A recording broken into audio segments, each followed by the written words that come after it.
여러분 안녕히 주무셨습니까? 우리가 잠든 사이에 어떤 일이 있었을까요? 저희 굿모닝 글로벌과 함께 확인해 보시죠. 먼저 미국 지수의 움직임부터 어떻게 마감되는지 확인해 보도록 하겠습니다. 사실 지난 밤 사이 미국 시장에는 특별한 악재가 발생하진 않았고요. 이런 가운데 인플레이션에 대한 우려가 지속되면서 기술주의 조정이 이어졌고 이것 때문에 3대 지수가 일제히 약보합권에서 마감이 됐습니다. 애플과 마이크로소프트, 넷플릭스가 1% 안팎의 하락을 보이면서 S&P 500 지수와 나스닥 지수가 하락했고요. 다만 두 지수 모두 장중의 낙폭은 상당 부분 줄였습니다. 다우 지수의 경우에는 디즈니와 버라이즌이 1에서 2%대 하락하면서 지수의 하락을 이끌었고요. 자, 이날 원자재와 소재 섹터가 가장 강력했습니다. 만약에 원자재와 소재 관련주들을 들고 계셨던 분들이라면 이날 하루 동안 상당히 행복한 하루를 보내셨을 것 같고요. 만약에 그 종목들을 들고 있지 않았거나 그 외의 종목들을 들고 계셨던 분들이라면 별로 재미없는 하루를 보내셨을 수도 있을 것 같습니다. 좀 종목별로 살펴보자면 원유와 가스 관련주인 옥시덴탈 페트롤리움과 베이커 휴즈가 4에서 5%대 상승을 보였고요. 금 관련주인 뉴몬트 코퍼레이션이 4.5% 상승, 그리고 구리 관련주인 프리포트 맥모란도 4.5% 상승했습니다. 자, 이처럼 인플레이션이 발생하는 단계, 그러니까 시장 환경에서는 원자재와 소재주가 강하다는 점을 다시 한번 확인시켜줬던 그런 시장이었었고요. 자, 이런 가운데 애틀란타 연은 총재는 인플레이션 우려에도 정책을 바꿀 때는 아니다라고 평가를 내렸습니다. 클라리다 연은 총재도 같은 날 인플레이션에 대한 압력은 일시적이라면서 이렇게 각각의 연은 총재들이 인플레이에 대한 우려를 좀 잠재우려는 노력들을 보여줬던 것도 이날 시장 특징 가운데 하나였습니다. 자, 종목별로 특징적이었던 기업도 확인해 보도록 하겠습니다. 먼저 테슬라인데요. 저희가 테슬라 뉴스는 잠시 후에 외신을 통해서 더 자세하게 짚어드릴 예정이긴 합니다만 마이클 버리라고 굉장히 유명하죠.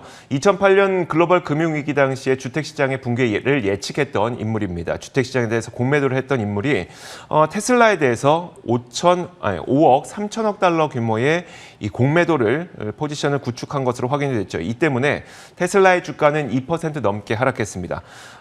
자, 이어서 AT&T도 보도록 할 텐데요. 자, AT&T가 스트리밍 시장에 도전장을 내밀었습니다. 넷플릭스와 디즈니 플러스를 또 제치기 위해서 이 워너미디어와 디스커버리를 합병한다는 발표를 했는데 이 내용도 잠시 후에 외신을 통해서 전해드리도록 하겠습니다. 다만 주가는 2.7% 하락했습니다. 자, 에어비앤비 보도록 하겠습니다. 자, 에어비앤비의 락업 물량이 모두 다 해제됐습니다. 이제는 이 에어비앤비의 모든 내부자들이 물량을 팔 수 있는 그런 환경이 됐는데, 자, 그러면서 에어비앤비는 주가가 6% 하락했고요. 가장 에어비앤비가 시장에 첫 거래를 했던 가격이 146달러 정도가 됐었는데, 이 시초가 대비해서도 이제 주가는 그 밑으로 내려온 상태까지 됐습니다. 자, 모건 스탠리가 이날 아마존에 대해서 내년에는 아마존의 주가가 6,000달러까지 갈 것이라는 전망을 내놨습니다. 그러면서 아마존의 주가는 다른 기술주들이 부진한 가운데에서도 1.5% 올랐는데요. 사실 아마존의 경우에는 이날 아마존이 의료 진단 시장에 진출할 것이다 등 여러 가지 또 좋은 뉴스들도 있었습니다. 아마존은 1.5% 상승했습니다. 자, 이어서 상품 선물 시장의 움직임도 확인해 보도록 할 텐데요. 먼저 비트코인의 움직임 보도록 하겠습니다. 자, 비트코인이 어제까지만 하더라도 일론 머스크가 비트코인을 다 판 것 아니냐 혹은 다 팔 것 아니냐 이런 우려감 때문에 비트코인 가격은 42,000달러까지 내려오기도 했었죠. 물론 이런 우려를 잠재우기 위해서 일론 머스크는 나는 비트코인을 절대 팔지 않았다라고 진화에 나섰음에도 불구하고 45,000달러를 여전히 하회하고 있는 모습입니다. 현재는 비트코인 가격이 44,800달러 선에서 움직이고 있고요. 이더리움도 최근에 낙폭이 꽤 컸었는데 이 3,437달러 선에 현재 움직이고 있습니다. 자, 반면에 금 가격이 이제 본인의 모습을 좀 되찾고 있는 것 같습니다. 최근 본연의 인플레이션 해지 수단의 모습을 찾아가고 있는 것 같은데요. 비트코인마저 하락하면서 이제는 믿을 것이 금밖에 없다는 그런 신뢰가 생기고 있는 것일까요? 3개월 내 최고치를 기록했고요. 1,900달러 회복이 가시화되고 있습니다. 이날은 1.6% 가까이 오르면서 1,867.2달러를 기록하고 있습니다. 자, 이어서 국제유가 WTI 가격도 보도록 하겠습니다. 어제 중국의 제조업 지표가 다소 실망스러웠었죠. 여기에다 인도를 비롯한 몇몇 아시아 국가들은 코로나로 인한 어떤 제한 조치들을 강화하고 있습니다. 그럼에도 불구하고 미국과 유럽에서의 원유 수요가 굉장히 강하게 일어나면서 오히려 유가는 오르는 모습이었습니다. 현재 선물 시장에서도 1.5% 넘게 오르면서 66.39달러를 기록하고 있습니다. 자, 이렇게 시장 상황 살펴봤습니다. 시장에 대한 분석은 애프터마켓을 통해서 이어가도록 하겠습니다. 자, 시장 분석 내려보겠습니다. 애프터마켓 로제타 투자자문 US 백조스탁 운영본부 최진석 본부장과 함께하도록 하겠습니다. 어서 오세요. 안녕하십니까? 네, 안녕하세요. 자, 오늘도 키워드를 저희가 제시해드리도록 하겠습니다. 첫 번째 키워드부터 만나보시죠. 자, 첫 번째 키워드는 바로 위험 심리의 전환이라는 키워드를 설정을 해주셨는데, 자, 위험 심리 전환과 함께 비트코인의 사진이 있어요. 어떤 내용일까요? 네, 최근에 이제 비트코인을 비롯해서 암호화폐 시장에 극심한 변동성이 나타나고 있죠. 근데 이게 비트코인 가격의 급락이 위험 심리, 위험 선호 심리 전환에 좀 신호가 되고 있다는 분석이 나와서 관련 내용을 좀 소개해드릴까 합니다. 그러니까 위험을 선호한다는 이야기인가요? 위험을 회피한다는 얘기죠. 회피한다는 비트코인 이야기인가요? 가격이 하락한다라는 게 투자자들의 위험 회피 이 현상을 좀 의미하기 때문에 이 부분이 증시에도 어떤 좀 시그널을 주고 있다. 이런 내용이 될 텐데 모트 캐피털이라는 기관에서 지난 일요일에 제기한 분석이 되겠습니다. 비트코인의 급락이 월가의 위험 심리가 이 부정적인 방향으로 전환되고 있다는 신호라고 해석을 했는데요. 그러면서 전통적으로 우리가 증시와 암호화폐 시장은 좀 무관하다라고 생각하는 그 통념을 뒤집는 분석을 제시를 했습니다. 지난주까지 비트코인 가격이 4월 중순의 고점 64,800달러 정도 대비해서 거의 한 30% 정도 하락한 상태입니다. 이 기간은 이것과 관련을 해서 위험 심리를 관측하기 위해서 자신들은 비트코인 가격 흐름 역시도 관측하고 있다라고 분석을 했습니다. 그러면서 특히 소형주가 비트코인과 움직임이 가장 유사할 수 있다라고 분석을 제시를 했는데요. 실제로 지난주에 이 암호화폐 가격이 극심한 변동성을 보이던 그 시기에 러셀 2000 지수, 중소형주로 구성된 그 지수도 2.1% 주간 기준으로 하락하면서 지난 3월 말 이후에 최악의 주간 성적을 기록하기도 했습니다. 이 모트캐피털이라는 기관에서는 또 비트코인 가격이 지금 녹아내리고 있다라고 표현을 하면서 추가 하락 가능성 또한 점쳤습니다.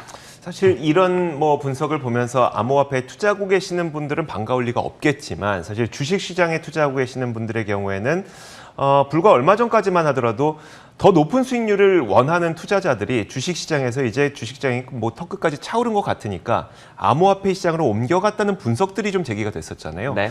자, 그렇다면 비트코인 시장이 이렇게 좀 부진할 때에는 다시 이 자금이 주식시장으로 옮겨오지 않을까라는 기대를 하시는 분들이 있을 것 같거든요. 혹시 네, 그런 기대가 있을까요? 맞습니다. 이제 말씀드렸던 네. 기관의 그 분석과는 좀 반대의 의미가 되겠죠. 왜냐하면 이 기관은 비트코인 가격이 하락하는 게 전반적인 위험 선호 심리가 훼손됐음을 의미한다는 얘기가 되겠고. 그런데 그렇죠. 이제 말씀을 해주셨듯이 이 실제로 암호화폐 시장에서 다시 한번 좀 자금이 빠져나가서 증시에 유입이 될 것이다라는 기대감도 최근에 좀 고조가 되고 있는 그런 상황입니다.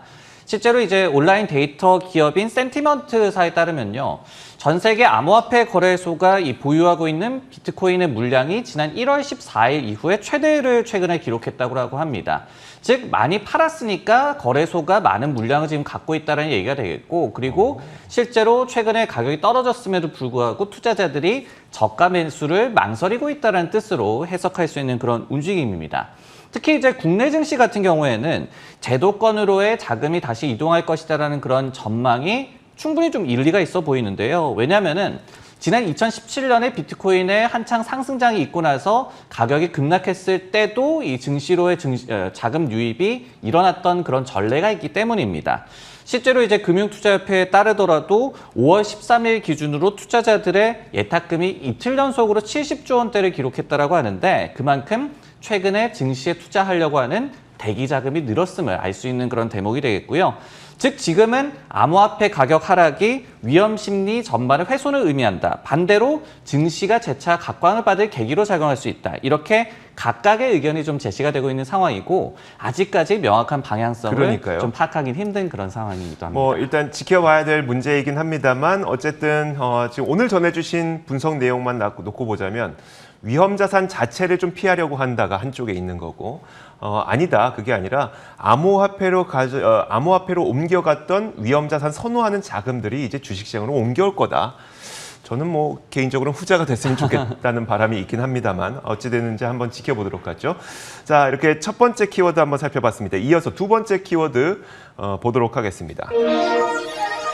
자, 두 번째 키워드는 빅쇼트입니다. 사실 이 말은 마이클 로이스 작가가 이제 만들어낸 말이기도 한데 어쨌든 이제 2008년 글로벌 금융위기 당시에 그 주택시장, 미국 주택시장의 붕괴를 예측하면서 주택시장에 대한 공매도를 했던 인물이 있죠. 바로 마이클 버리입니다. 근데 이 마이클 버리라고 하는 인물이 테슬라에 대해서 부정적으로 보고 있다는 사실은 아마 다들 알고 계셨을 텐데, 자, 이번에 그 미국 SEC에서 공개된 파일링 자료에 따르면 마이클 버리가 이제 테슬라에 대해서 5억 3천만 달러 규모의 숏포지션, 그러니까 숏포지션을 구축한 것으로 확인이 됐습니다. 공매도 이 량을 주식 수로 따져보자면 약 80만 주 정도가 되고요. 사실 이제 공매도 하시는 또 미국 투자자분들은 주식으로만 공매도를 하지 않죠. 풋옵션도 같이 하는데 이 풋옵션 계약 규모는 약 8천 계약 정도를 걸어놓은 것으로 확인이 됐습니다. 왜 그렇다면 이제 그 마이클 버리가 테슬라에 대한 공매도를 했을까? 사실 정확한 이유를 본인이 밝힌 건 아닌데 바로 얼마 전에 자신의 트위터에 테슬라가 규제 크레딧으로 수익을 내고 있다는 점은 적신호다라고 적었다가 그 트위터를 없애기도 했습니다. 쉽게 말하자면 자동차를 팔아서 테슬라가 수익을 내고 있는 게 아니라 지금 탄소 배출권을 팔아서 수익을 내고 있다는 점을 감안했을 때 이와 같은 고밸류에이션은 나는 줄 수 없다 이렇게 판단을 하고 있는 것으로 보입니다. 실제로 지난 4월 판매량을 보면은 중국에서 테슬라가 이 부품 부족을 비롯한 여러 이유에 의해서 판매량이 상당히 부진했었죠. 그렇다면 추정하건대 판매량은 좀 줄어들고 있는데 지금 이익이 매출이 마치 늘어나고 있는 것은 탄소 배출권을 팔아서 늘어나는 것처럼 보이는 약간의 착시 효과다. 이렇게 마이클 버리는 보고 있는 게 아닐까 싶습니다.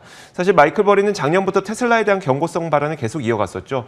100달러로 떨어져도 뭐 금융 시스템에 문제가 없다 이런 발언을 하기도 했었고 또 지난 3월에는 공매도 포지션 구축했다 이렇게 공언하기도 했었던 만큼 뭐 이게 참 어떻게 될지 어쨌든 모르겠지만 주택시장의 붕괴를 맞췄던 인물이 이제 테슬라에 대해서 공매도에 들어간다라고 하니까 투자자들은 좀 민감하게 반응할 수밖에 없을 것 같습니다. 이 이야기를 떠나서라도 최근 테슬라의 주가는 상당히 부진하다 보니까 과연 월가가 테슬라에 대해서 바라보고 있는 시각은 어떻게 변했는지 궁금하네요.